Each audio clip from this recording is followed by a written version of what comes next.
Dito Banayo, the survey, and Ernest Ramel, Action Democratico. He will discuss about the 3 billion Marcos estate tax, plus the reported defect. So yung first part ng press briefing natin is a presentation of the Tangere survey results, which Mr. Dennis Duran will be annotating. Share ko mga babae. May I invite your attention here dito sa project. Good morning. So we're here. So we're here to discuss yung Tangere results. Now, this was done. Dalawang study siya actually na kinumpay. This was who made the survey with private companies. Now they're entering with the right. So here I want to show the second choice based on the first choice of the president. So if you look from the top going down, it shows that if your first choice is Mark, Isko, or Lenny, where would the vote go in case that first one comes out?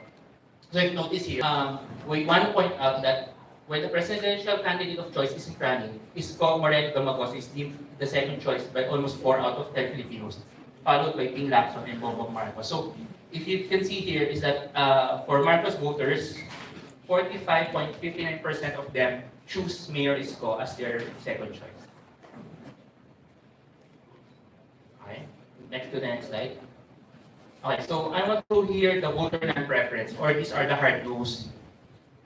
So for here, the question is, kung ngayon gaganapin ang eleksyon, sino sa mga susunod ang hindi mo iboboto bilang Pangulo? Now, we want to point out, we want to show here that Isko garnered actually the lowest voter non-preference among the field. Now, insight that was shared by Tamer is that when asked not to vote for president by Bongbong Marcos and Manny Pacquiao, meanwhile, Isko Moreno Gamagos enjoys the least number of voter non-preference. Non-preference for Robredo, according to them, is driven by Marcos preferers, while Robredo supporters influence non-preference for Marcos. To the next slide. Now, may I just interject at that point? Probably the more apt explanation there is Isko Moreno is the least disliked among all of the presidential candidates, and Leni Robredo is the most disliked among all the presidential candidates. Now, if you just to put that in simpler terms, then please proceed. thank you. For the next slide, now we want to put our attention to the payment of yung 203 billion real estate tax. Now, question was asked, is gaano pa sumasang-ayon o hindi sumasang-ayon na magbayad si Bongbong Marcos ng estate tax na 203 estate tax. I want to point out that if you look at voters nila, actually the data shows that 70% strongly agree and 15% somewhat agree for a total of 23%.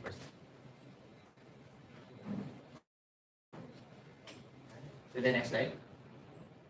So here, we just want to show the bump chart trend because again, they've been doing this for a while now. I mean, since the start of the year. So for Marcos Jr. and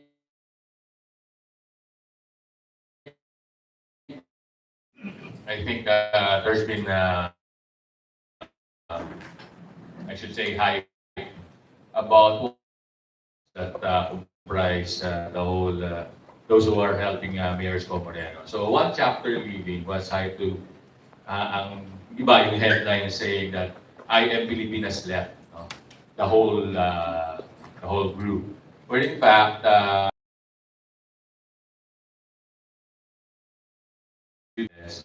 NCR and other provinces, even in Mindanao, that they will not join yung iba nilang conveners if and when they decide to aside from that, when Mayor Sko, he was in a two-swing in the Zamboanga Peninsula, he also gained some support from different organizations, such as some Basulta Isko Kami, headed by Engineer Abubakar,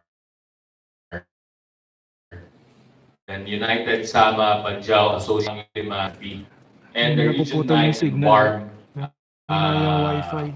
groups or chapters of the MRRD and ECC. So, contrary to what others are claiming na may mga umaalis, siguro sa bawat isang umaalis o dalawang umaalis, there are thousands that replace them. No? Nasa Visayas also, who's helping out mayors ko, downplayed when Nick Malasarte left. No? Sabi nga nila, to use a term by one of the conveners of Visa, sabi nila good riddance. Because they haven't seen Mr. Malasarte for a time. And let me also point out, and I think Amba here already said it a few days ago. I also said it in an interview with the Teleradyo. Kasi yung sinasabi nila Nick Malasarte that they wanna go because natatakot sila because of the Marcos return. Hindi naman po kasi yun ang overarching goal ng Isko Moreno campaign.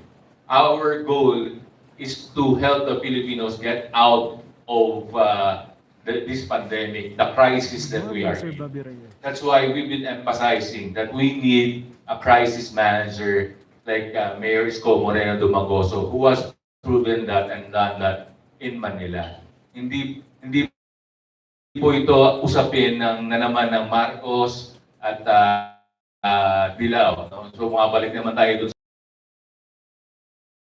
sa narrative. Hindi po tunay na usapin. Ang usapin dito, yung interes ng mamamayang Pilipino at hindi yung interes ng ibang grupo or ng isang pamilya o dalawang grupo lamang.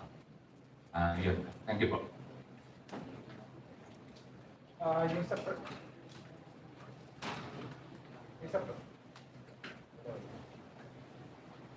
Yung sa briefing na, yung sa question and answer, limit nyo muna sa one major question, one follow-up question. And after nun, you can ask for all the questions. Ian? Can you ask why you think the Daher survey has different conclusions from the polling? What would be affecting that is different? Yeah, pulsation surveys are done through subcontractors. The field research is done by a subcontractor. Pulsation itself does not do the field research. They make the research design, which is a questionnaire, but the actual field work is done by a subcontractor. Okay, now, number one. Number two, the one reason why online polls became more indicative was because during the pandemic, it was almost impossible to come up with face-to-face surveys because of the lockdowns, because of the quarantine restrictions. No? But that has continued to the present, no? And that may explain the difference. No? In previous interviews, I've said also that there is the element of distrust, no? When you do when you do face-to-face surveys. No? Maraming natatakot because of the prevalence of bashing by online trolls. No? Paid trolls who, halimbawa, pumoto ka kay BBM o kay Junior, titirahin ka naman nung Lenny group or something, or vice versa. Masyadong ano. So, the possibility na hindi reliable yung sinasagot sa mga face-to-face surveys is well-nigh possible. No? In fact, we have had reports of the subcontractor of the face-to-face the face-to-face subcontractors of research companies na binebend yung tanong in such a way na to elicit a desired answer. No? So that is why we have been using the online survey rather than the face-to-face survey. And ito ang lumalabas nga na data, no? Na it's not Vice President Robredo getting 20s in the 20s pa yung sa Pulse Asia, and we are getting 8 or something, no? But rather it's a real neck-to-neck fight between the two, no? Vis-a-vis the declining numbers, the slowly declining numbers of Ferdinand Marcos Jr. Just a quick follow-up. So this contract, the reports of that you've heard of subcontractors saying that they sometimes change the question. Are you saying this applies to Pulse Asia survey? Well, yun ang ginagamit na field research, field numerator ng Pulse Asia. In fact, I think Ronald Holmes in the February data research admitted that they use a subcontractor to do the research. Ang problema mo pa dyan, yung subcontractor nagsasubcontract pa din. No? So for instance, I am the subcontractor, I am the contractor rather of Pulse Asia or SWS or whoever. May mga probinsya, lalo na yung mga island provinces na medyo mahirap, sinasubcontract pa din yun. An example is, for instance, we found out that in Leyte, ang subcontractor was or the subcontractor that was utilized by this contractor, this field survey contractor, ang ginamit, mga empleyado ng isang city. City Hall employees. I won't mention the city in Leyte. So, natural, no? Kung City Hall employees of a somebody who's favoring Junior, Ferdinand Marcos Jr., pwedeng na-islant. I'm not saying conclusively na na-islant, but the possibility of the questions being slanted or skewed towards a desired answer is well-nigh possible. For Tangere, because I read about Britain's methodology, it seems they have a base of people who respond to their questionnaires, right? So, Yeah, parang 659,000. So how did they know they are not asking the same people? No, How did they know it's a random? they double check that, no, and these are done randomly. Hindi naman the same people. No? They have 659,600 respondents all over the country in all the regions, no, all the provinces, and then these are randomly selected Every time they do a survey. every time they do a survey. They know these are real people. Yeah. The Yes, people these are who know real the number, people. They have the database on these people, their addresses, their cell phone numbers, etc.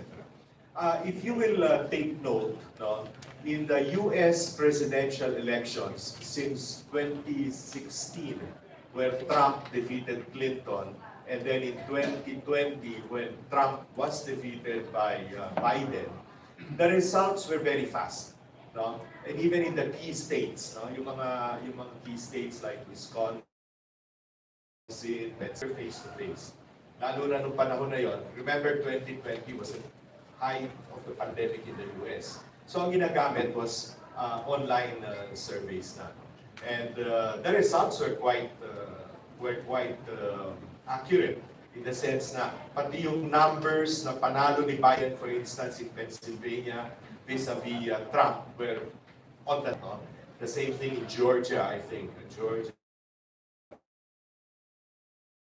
Pennsylvania, and that's why I noticed that myself. I was in quarantine at that time in Taiwan, so I had nothing to do except watch every hour, every the CNN the CNN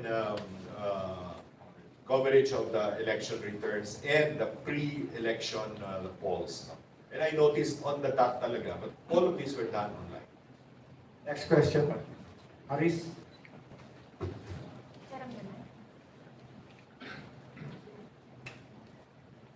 Sir, good morning. report of subcontracting surveys, did you only learn about this now for this specific elections, or this has been done in previous elections already? I think these were done in previous elections, no? But as far as I know, the company that is now being used for field research or for field work is a new company, no? From employees of previous companies which closed down or which have transferred the business. No? So the problem here is if not necessarily the company, but the field researchers that are used have been influenced by a particular candidate with plenty of money. I'm not making an accusation right now. I'm just talking of possibilities. If this has been the practice in the past, does it diminish the credibility of the survey? So in the past, they were using some very reputable companies who did consumer research. I think PNS. In 2010, at least, we were using. We knew that PNS. I do not know if there's still in the market, but PNS one that was being used for field work by SWSM. I don't know about Pulse. At that time, in 2010, during the Pinoy, and we that we went directly to PNS with our own research questionnaires. Senator Osmeña and I went directly to PNS to ask them to give the questionnaire. We designed it ourselves, and PNS was giving us very accurate data. That's why we knew by April of 2010, the late President Pinoy Aquino, and I told them that one, we're definitely winning this election. Two, ERAP will win over Villar. ERAP will be number 2 and Villar will be number 3. The family didn't believe me at that time and said, no, that it is still Villar, but I already saw from the data that it was going to be ERAP as, on second place, but a far second place from Pinoy. Sir, so right now, is it just Pulse, which is using subcontractors for their surveys, or other survey companies as well? It is possible. are using? It's possible that others, but I do not. We haven't seen lately SWS survey. What we've seen are commission surveys by Stratbase, if I'm not mistaken, of SWS. Pero yung non-commission, like the Ulat ng Bayan ng Palsasia, we haven't seen that from SWS of late. So, but Tangere is not subcontracting. It's really going down on the field. Yeah, I think they're partners with Manila Bulletin. They're they are partners of Manila Bulletin, and they briefed us on this at our request. They briefed us on these surveys that they've done. And just for enlightenment, sir, how long has Tangere been used as a survey They means started, for they presidential started elections? 2018, and the founder, in fact, is a POIM awardee, for statistics. Doing basically consumer research. It's only now that they started doing political research on political candidates. In other words, what you're trying to say is that the methodology being used by Tangere is more credible than what others are using.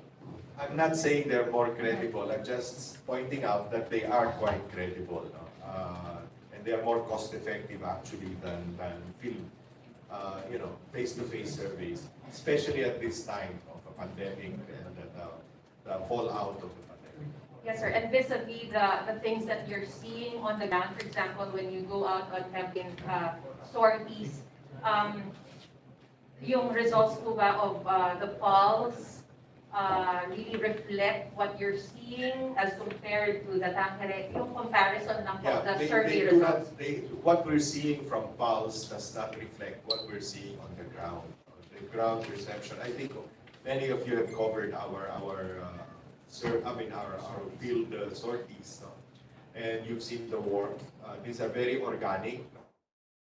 The correlation between they're going to bring this out sa bulletin. We just found out that they have to be briefed. We briefed them.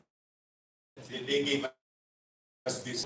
Okay. Sir, sinabi niyo po kanina, and even po sa mga past interview ni Yorme, sabi niya, ang Insurmountable na yung